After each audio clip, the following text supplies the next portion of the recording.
जय श्री कृष्णा। राधे राधे। कैसे हैं आप सब? आज मैं आपको इंदिरा एकादशी व्रत की कथा सुनाऊंगी, जिसको सुनने से तमाम पापों से छूटकर मोक्ष की प्राप्ति होती है। सतयुग में महिष्मती नगरी का राजा इंद्रसेन हुआ करता था, जो बड़ा पराक्रमी एवं धार्मिक था।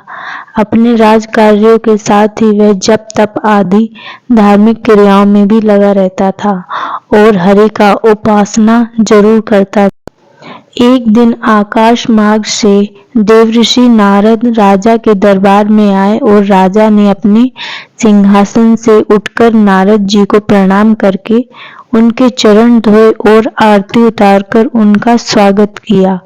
देवऋषि नारद ने भी राजा की कुशल मंगल पूछी और बताया, मैं ब्रह्मलोक से यमलोक में गया था, जहां यमराज ने मेरा खूब आदर सम्मान किया और मुझे ऊंचे आसन पर बिठाकर मेरी पूजा की। मैंने यमराज की सभा में अपने पुण्यात्मा पिताश्री का दर्शन किया। उन्होंने मुझे कहा, महिष्मती नगरी का राजा इंद्रसेन मेरा पुत्र है।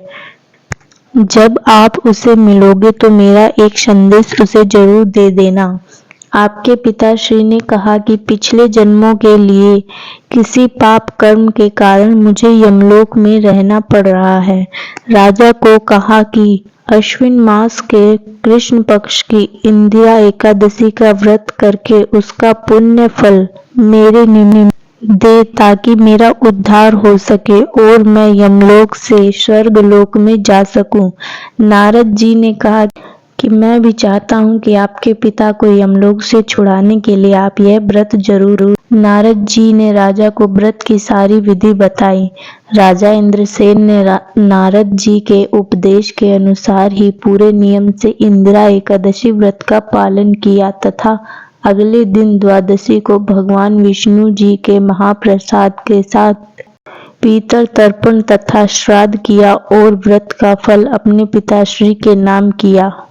व्रत के प्रभाव से आकाश में पुष्प वर्षा होने लगी तथा हरि वाहन गरुण जी राजा के पिताश्री को अपनी पीठ पर बिठाकर वैकुंठ में ले गए। राजा इंद्रसेन ने लंबे समय तक निष्कंटक राज्य किया और अंत में अपना राज्य पुत्र को सौंपकर स्वयं ब्रह्मलोक में चले गए। देवऋषि नारद कहते हैं कि ये व्रत इतना पुण्यकारी है कि इसके पुण्य फल के प्रभाव से पितरों का उद्धार हो जाता है तथा जीव के सभी प्रकार के पाप नष्ट हो जाते हैं। राधे राधे।